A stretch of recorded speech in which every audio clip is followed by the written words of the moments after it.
Estamos de volta e o casamento entre Felipe Surian e Volta Redonda foi reatado em grande estilo.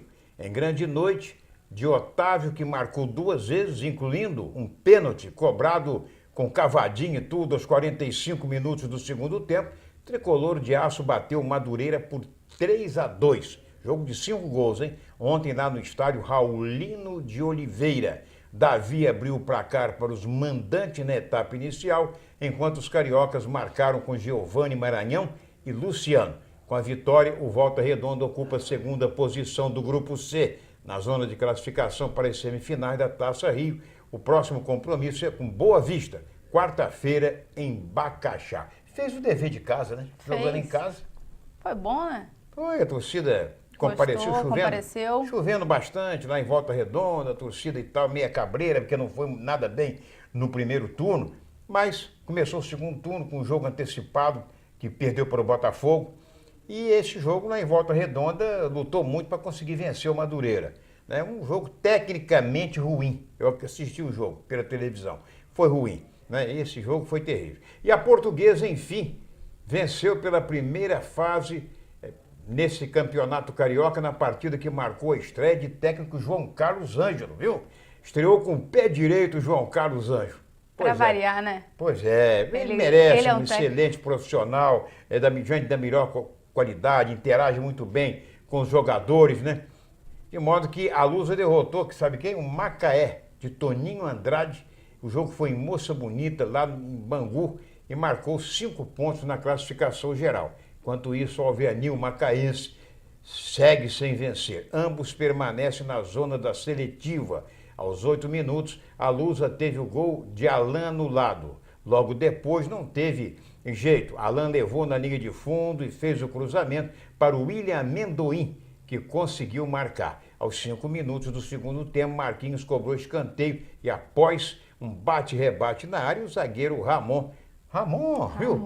Tocou para as redes, fazendo o gol que deu a vitória à equipe da Portuguesa. Aí o João, que ele gosta tanto do Ramon, eu acho que sentiu um pouquinho de orgulho, hein? Você sabe que quando eu fui conhecer o CT do Americano, fui fazer uma matéria lá, assim que estava indo em construção, mas os campos de treinamento já prontos, alojamentos e tal, os dois que foram ciceronearam, né? A reportagem foram justamente os dois, o Ramon e o João Carlos, todos com aquele capacete de coisa. Eu também tive que colocar o capacete e tal, aquela coisa, e de modo que eles eram muito amigos, não é? São mesmo. São muito amigos. Se eu não me engano, o Ramon vem acompanhando o João Carlos antes mesmo do americano. Então ele teve, quando o João foi técnico aqui, ele trouxe o Ramon nas 2 temporadas e agora o Ramon foi para o Macaé, que antes, se eu não me engano, ele era do Macaé. Exatamente. Mas ele vinha acompanhando o João. Exatamente, mas dessa vez não acompanhou. Não acompanhou? E acabou fazendo o único gol, né?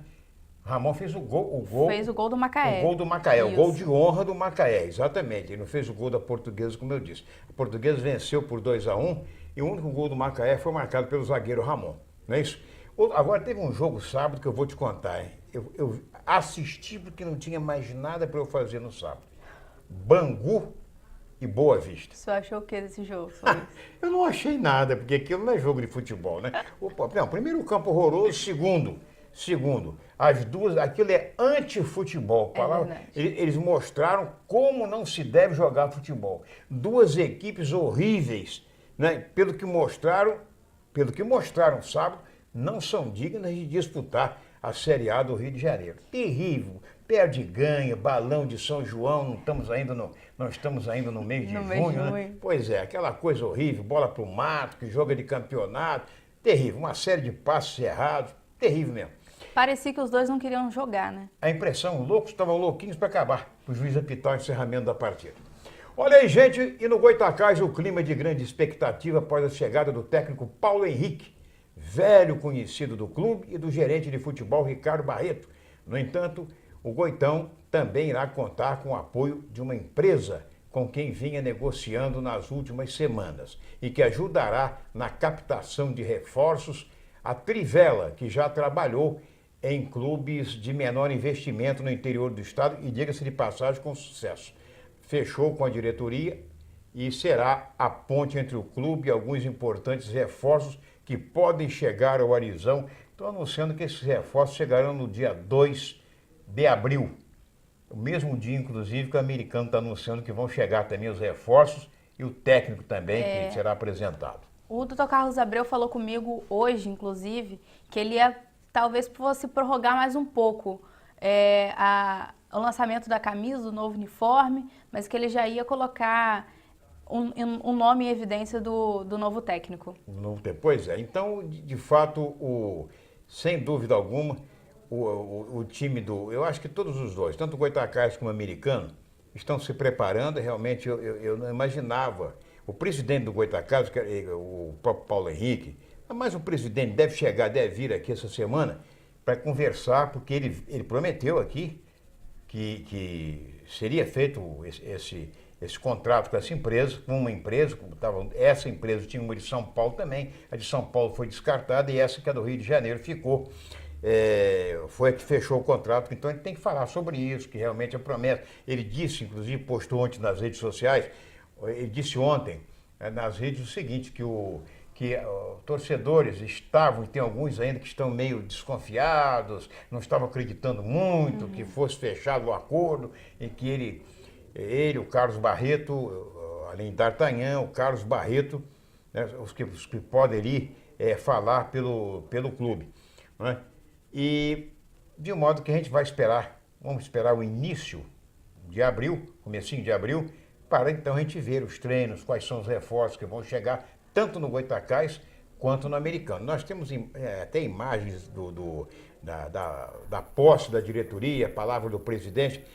Amanhã a gente vai focalizar isso bem e vamos mostrar também, vamos relembrar, né, 2 vitórias do americano sobre o Vasco da Gama em 2009 e 2010, os gols da partida, realmente matéria muito boa em homenagem ao alvinegro, né? Que memória gostosa, hein? Memória muito gostosa, né? Para você. Para mim, né? Para você principalmente. Pois é.